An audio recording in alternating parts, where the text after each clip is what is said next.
Viagem na eletricidade.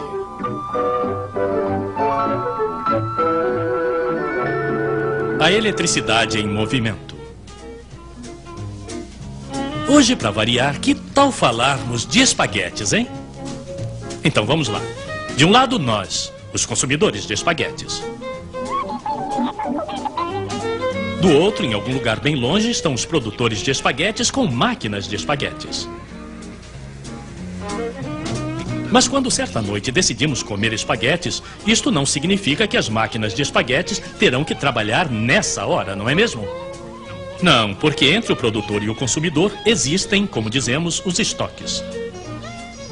Mas com a eletricidade não é a mesma coisa. Não podemos colocá-la em reserva nem nas tomadas, nem nos fios, nem nas usinas. Então como fazemos? Suponhamos primeiro que exista uma única usina para alimentar a sua região. Assim, um consumidor vai precisar de uma potência de 3 kW para cozinhar espaguetes, por exemplo.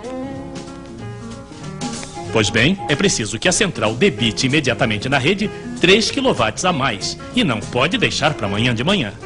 Então o homem da central vai fazer sua turbina aumentar a potência em 3 kW. E reciprocamente, é claro, se em alguma parte alguém desliga uma máquina de 300 kW, uma máquina de espaguetes, por exemplo, na central será preciso reduzir a potência em 300 kW. Sim, o tempo todo, a potência fornecida à rede deve ser exatamente igual à potência total pedida pelos consumidores. Ora, isso pode variar enormemente. Para dar um exemplo, vamos supor que grandes nuvens chegam à região, não se vê mais direito, começa a fazer frio. As pessoas vão acender as luzes, assistir à TV, os aquecedores elétricos vão ser ligados. Isto vai exigir não sei quantos megawatts a mais. Isto é, bruscamente vai haver um excesso de demanda. Ora, uma central elétrica não é como um carro. E subir e descer bruscamente a potência não é muito bom para as centrais. Salvo, é claro, se elas forem previstas para isso. Mas, felizmente, eu fiz um trato com meu colega da região ao lado e ele me fornece eletricidade. Um pouco mais tarde, a nuvem chega até ele. Aí, é a minha vez de fornecer-lhe eletricidade. As nossas duas centrais são, como se diz, interligadas. E ao invés de termos dois excessos de demanda bruscas, temos algo bem melhor. Então, o que se faz com duas centrais se pode fazer ao nível do país inteiro. Muitas centrais, uma rede de interligações que coloca em comum a produção de todas elas. Mas não podemos pedir aos homens de todas as centrais que passem seu tempo se telefonando para ficarem sincronizados. Não, há outros homens que se ocupam apenas disso.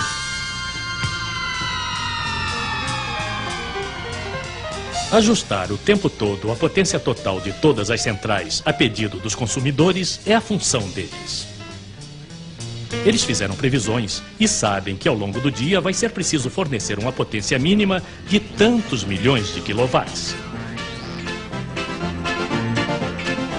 Esta produção de base, como é chamada, vai ser garantida prioritariamente com as centrais mais econômicas.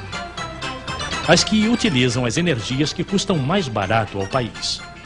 E essas vão funcionar ao máximo de sua capacidade, sem se ocuparem de excessos de demanda nem de nada.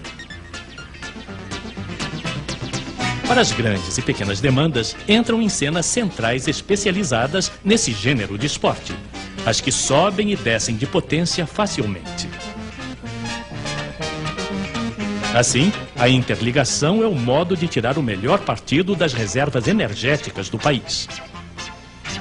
Desse modo, graças à interligação, o país inteiro pode vir em auxílio de uma região que, de repente, tem necessidade de um suplemento de eletricidade.